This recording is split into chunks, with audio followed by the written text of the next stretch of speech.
Study your impulses. Stoic philosophy हमें हमेशा से सिखाती आई है कि भाई जो चीज़ें हमारे कंट्रोल में नहीं है हमें उसके बारे में इतना ध्यान नहीं देना चाहिए, क्योंकि अल्टीमेटली उसका क्या असर होगा ये हम सब जानते हैं।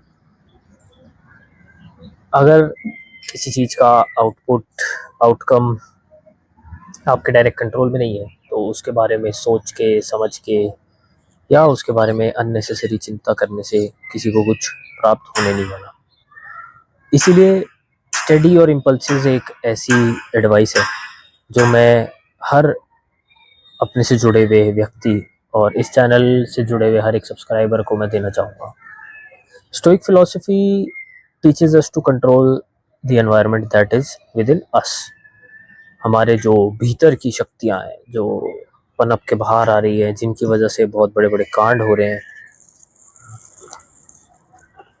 स्टोइसिज्म हमें सिखाता है कि हमें उनको कंट्रोल करना चाहिए।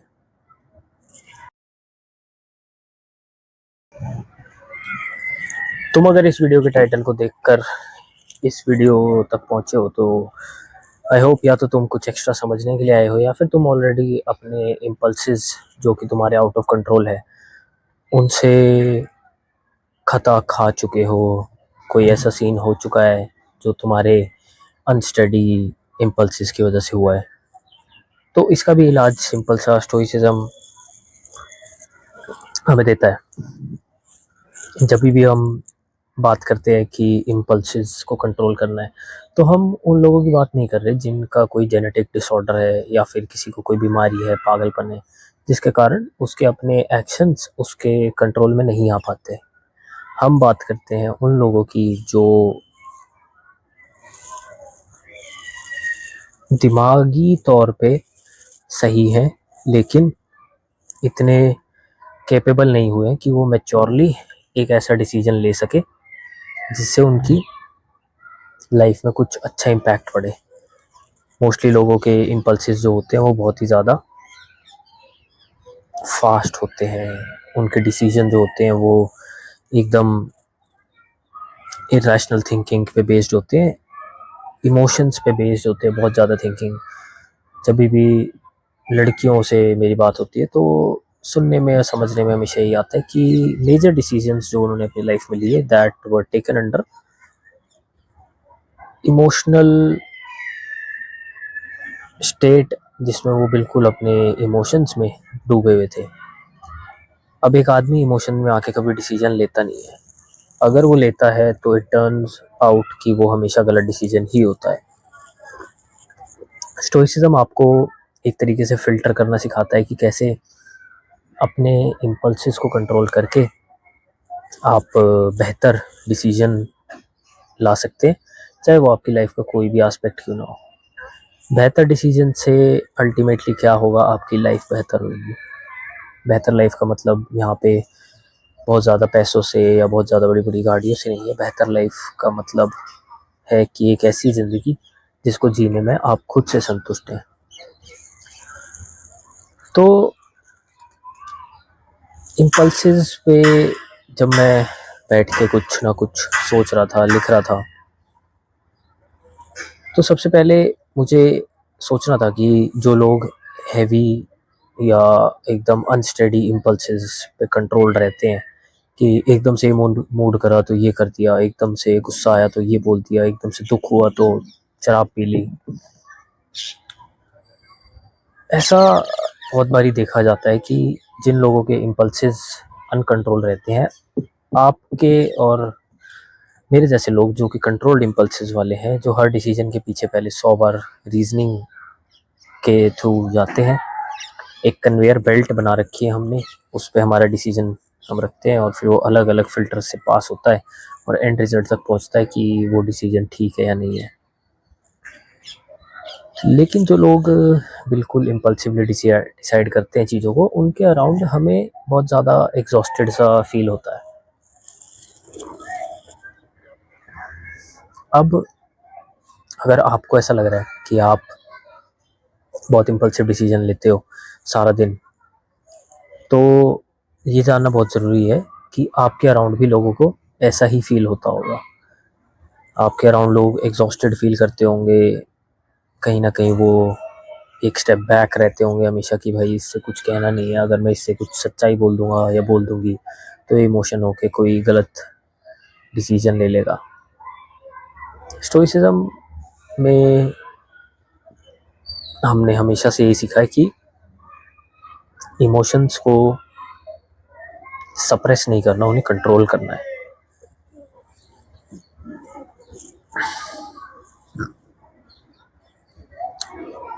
तो जब ऐसे लोगों के अराउंड हम भी रहते हैं तो हम भी सोचते हैं काश यार ये जो इतना इम्पल्सिव आदमी है इसमें भी कोई फिल्टर होते, कोई सेंस होती कि ये अपनी बातों को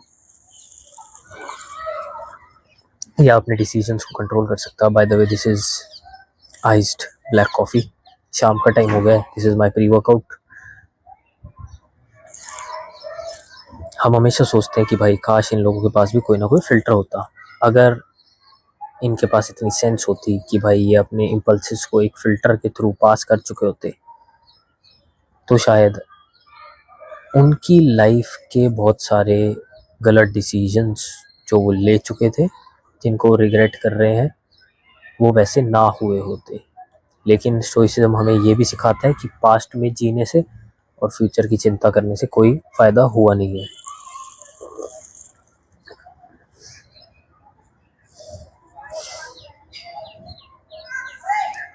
अक्सर हमने देखा गया है कि मैंने भी ऑब्ज़र्व करा है कि भाई जो लोग बहुत ज़्यादा ऐसे ब्रूटल और इम्पल्सिव डिसीजन लेते हैं, मैं भी उनके साथ रहना चाहता नहीं हूँ कि भाई मेरे को तुम दूर रखो। ये इतना इम्पल्सिव डिसीजन कोई भी हो सकता है, छोटा मोटा, कि मान लो आप लोगों ने गाड़ी में बैठे हो और म्यूज़िक थोड़ा सा तेज़ कर दिया तो इम्पल्सिवली दूसरे बंदे ने डिसाइड करा कि अब मैं गाड़ी तेज़ चलाऊँगा। अब ये इम्पल्सिव डिसीजन इमोशंस और एग्रेशन में और हार्मोनल बूस्ट में आके लिया गया, लेकिन इसका स्ट्रेट अवे असर बहुत ही गंभीर हो सकता है किसी गाड़ी से आप किसी को उड़ा दो, आपकी गाड़ी कहीं ठुक जाए, पलट जाए, मर जाए। हम रोज ऐसे वीडियोस वगैरह तो देखते ही हैं कि भाई जिसमें लोगों के इम्पल्सिव डिसीजंस जो होते हैं वो अक्सर उन्हें मौत के मुंह तक ले जाते हैं। टाइम टू टाइम हम लोग खुद भी, आपके और मेरे जैसे लोग जो कोशिश कर रहे हैं एक समझदारी वाले पाथ पे चलने की, हम भी इम्पल्सिव डिसीजंस के शिकार हो जाते हैं। खुशी में भी हो जाते हैं बहुत ज़्यादा टाइम, कभी कभी हम एग्रेशन में भी हो जाते हैं कि भाई कितनी बार ऐसा होता है कि आपने सोचा कि भाई आज मैं बिल्कुल एक्टिव और परफेक्ट फील कर रहा हूँ तो मैं अपना वार्म अप स्किप कर दूंगा और सीधा जाके हैवी सेट मारूंगा और एकदम से इंजरी हो जाती है। तो ये प्राइम एग्जांपल, बहुत ही नॉर्मल एग्जांपल है इम्पल्सिव डिसीजंस को लेने का। अब जो ऐसे डिसीजंस होते हैं जो एक बार ले लिए गए हैं, अभी अंडू तो हो नहीं सकते। आप कभी भी ऑब्जर्व करना कि तगड़े इम्पल्सिव में लिए हुए डिसीजंस हम हमेशा सोचते हैं कि भाई बाद में काश हम इनको अंडू कर लेते, चाहे वो आपका किसी दोस्त के साथ झगड़ा क्यों ना हो, चाहे वो रोड रेज का मैटर क्यों ना हो, चाहे वो किसी पति पत्नी के डाइवोर्स का मैटर क्यों ना हो। मैंने बहुत बार ऐसा ऑब्जर्व करा है कि बहुत से हस्बैंड वाइफ डाइवोर्स की लाइन तक आ जाते हैं just because of impulsive decisions, और उनके डिसीजंस में स्टेडीनेस नहीं होती। अब we can't blame to them because we have already established that entire almost everybody on the top level or on the bottom, we are always surrounded by idiots, just brain dead zombies जिनको सही में कोई समझ नहीं होती कि समझदारी से काम कैसे किया जाता है। ये शायद आप लोगों को पढ़ाई भी नहीं सिखा सकती, ये आप लोगों को कोई सिखा नहीं सकता। मेरी वीडियोस फिर भी शायद आपको, आपके अंदर ये चीज़ को जगा दे, लेकिन जिसने वीडियोस इस टाइप की नहीं देखी, जिसने स्टोइसिज्म को नहीं समझा, वो ये सब कैसे समझेगा। कई कई लोगों में नेचुरली होता है भाई, बट हम हमेशा चाहते हैं कि भाई इम्पल्सिस जो एकदम होते हैं ना, स्टेडी और फास्ट इम्पल्सिस और एकदम डिसऑर्डर केओटिक डिसीजंस लेने वाले लोग की जो पर्सनालिटी होती है वो इम्प्रूव कैसे हो सकती है, उनको हेल्प कैसे की जा सकती है। अगर आप भी एक ऐसे बंदे हो जो लोगों के पंप में आके डिसीजन ले लेता है और बाद में रिग्रेट करता है, या अपने दिमाग के पंप में आके आप डिसीजंस ले लेते हो और फिर बाद में रिग्रेट करते हो, तो स्टोइसिज्म और बड़े बड़े फिलोसफर्स जो हमें मार्गदर्शन देके गए हैं, वो हमें कुछ फिल्टर्स के थ्रू अपने डिसीजंस को स्कैन करने के लिए बोलते हैं। जैसे कि भाई, आपका कोई भी इम्पल्स जो है, उसमें सबसे पहले आपने देखना है कि जस्टिस एक बहुत बड़ा फिल्टर है कि क्या वो इम्पल्स जस्टिस करेगा। उसके बाद आपने सोचना है कि रीज़न, क्या रीज़न हो सकता है मेरे इस डिसीजन का। तीसरी चीज़ है फिलॉसफी, कि कोई भी इम्पल्सिव एक्टिविटी के पीछे क्या फ़िलॉसफी हो सकती है, कि क्या जो आप फ़िलॉसफीज़ पढ़ रहे हो, क्योंकि जो लोग फ़िलॉसफिकल नहीं होते, जिनके दिमाग में कोई आइडियोलॉजी नहीं होती, वो ऑलरेडी बेवकूफ़ होते हैं। उनसे आप कुछ एक्सपेक्ट नहीं कर सकते, ना ही आप उनको कुछ सिखा सकते हो। हम अपने अराउंड रोज़ ऐसे एग्जांपल रोड्स पे देखते हैं कि कोई ना कोई रॉन्ग साइड आ रहा है तो वो हाई बीम चला कर आ रहा है कि सामने वाला भी अंधा हो जाए। तो अब आप उन लोगों के दिमाग को कैसे ठीक कर सकते हो। लेकिन अब अगर कोई आपके ऊपर ऐसा कर रहा है, तो आपका डिसीजन, आपका एक्शन क्या होना चाहिए, उस एक्शन से डिसाइड होगा कि आप किस तरीके के इम्पल्सेस पे जीने वाले आदमी हो। कि क्या आपका जो एक्शन है वो जस्टिस कर रहा है, उस एक्शन के पीछे की रीजनिंग क्या है, और जो आप फिलॉसफीज जिनमें बिलीव करते हो, क्या आप सही में उसको मद्देनजर रखते हुए वो एक्टिविटी करना चाह रहे हो। We believe in stoicism that all kind of impulses will come, but ultimately we have to control them. We have to let them through some filters. We need to control these impulses that can lead our life into disastrous pit. We have to control, we have to make these impulses, and unsteady impulses are bitch. We need to put a check on them. It is very very important कि भाई आपके लिए हुए decisions के पीछे stoicism की philosophy हो। फालतू के लिए वो decision will always take you under the trash. वो हमेशा आपको कुछ ना कुछ गलत डिसीजन ही देंगे। अभी कुछ भी हो सकता है। अब वो हो सकता है एग्ज़ाम में बैठ के कोई बच्चा फर्रे लेकर आया हो और आपने वो फर्रा मांग लिया उससे और आप चीटिंग करने की कोशिश कर रहे हो। अब वो एक इम्पल्सिव डिसीजन था, लेकिन अगर आप पकड़े गए तो आपकी खुद की ज़िंदगी ख़राब हो गई सारी। अब आपके पास क्या बचा? What else option do you have? In action में कंट्रोल कहाँ था? इस एक्शन में कौन से प्रिंसिपल थे जो आपको गाइड कर रहे थे? नेवरदलेस इम्पल्सेस तो आते जाते रहेंगे, लेकिन आपके कंट्रोल के मामले, आपके कंट्रोल की शक्ति कितनी तगड़ी है, ये डिसाइड करेगी कि इम्पल्सेस के पीछे आने वाली जो भी कॉन्सिक्वेंसेस होंगे वो आपकी ज़िंदगी को कैसे शेप अप करते हैं। Bad decisions will always lead to a bad life. अब इसी के बाद I quote, many are harmed by fear itself, and many may have come to their fate while dreading fate. एक पुरानी वीडियोज़ में मैंने बात करी थी एक फ़िलॉसफी नहीं, एक प्रोफेसी जो हमेशा सच होती है, वो है नन अदर देन डेथ। मौत एक ऐसी फ़िलॉसफी है, एक ऐसी प्रोफेसी है जो हमेशा सच होएगी। एक ऐसी आकाशवाणी है जिसके लिए आपको डाउट करने की ज़रूरत है ही नहीं, वो आएगी। ऐसे ही एक प्रोफेसी है फियर, जिसके ऊपर बहुत से लोगों ने फतेह हासिल करी है, लेकिन आज के ज़माने में फियर जो है उस पे कितने ही लोग जीत हासिल कर पाते हैं, बहुत कम। मतलब if you are unable to control your impulses, if you lose to your self control, you may lead to big disasters in your life. बात कर रहे थे एक ऐसी प्रोफेसी के बारे में जो कि फुलफिलिंग, सेल्फ फुलफिलिंग है, उसमें आप कुछ कर नहीं सकते, यानी कि फियर, यानी कि डर। जब आपके इम्पल्सेस अनस्टेडी है तो ऑब्वियस सी बात है कि कहीं ना कहीं डर रहेगा कि आप डिज़ास्टर और केओस की तरफ जाएंगे।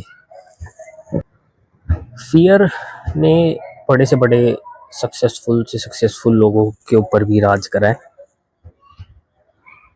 उनसे भी डर के अंडर आके उन्होंने भी बहुत इम्पल्सिव डिसीजंस लिए हैं, अनस्टेडी डिसीजंस लिए हैं, जिन्होंने डिज़ास्टर की तरफ लीड करा है। तो सबसे पहले अगर आपको अपने इम्पल्सिव डिसीजंस और ये ऐसे कुछ जिन पे आप रिग्रेट करते हो इन डिसीजंस को कंट्रोल करना है, तो सबसे पहले आपको समझना पड़ेगा कि आपके डर क्या है और क्या वो डर जायज़ है या नहीं है। क्योंकि ये आपके मेरे सबके साथ होता है कि हम डर में आके कोई ऐसा इम्पल्सिव डिसीजन ले लेते हैं जिससे बाद में हमें रिग्रेट होता है। हो सकता है फ्यूचर का डर हो जिसकी वजह से आप अपने प्रेजेंट में दोस्तों को चोट पहुंचा रहे हो सकता है कि भाई वो किसी को छोड़ने का डर है जिसकी वजह से आप एक इम्पल्सिव डिसीजन ले रहे हो कि एक टॉक्सिक जगह पे भी फंसे हुए हो। तो डुअलिटी जो है ना वो डिसीजंस की हमेशा बनी ही रहती है। कोई डिसीजन सही होके भी सही नहीं होता, कोई गलत होके भी गलत नहीं होता।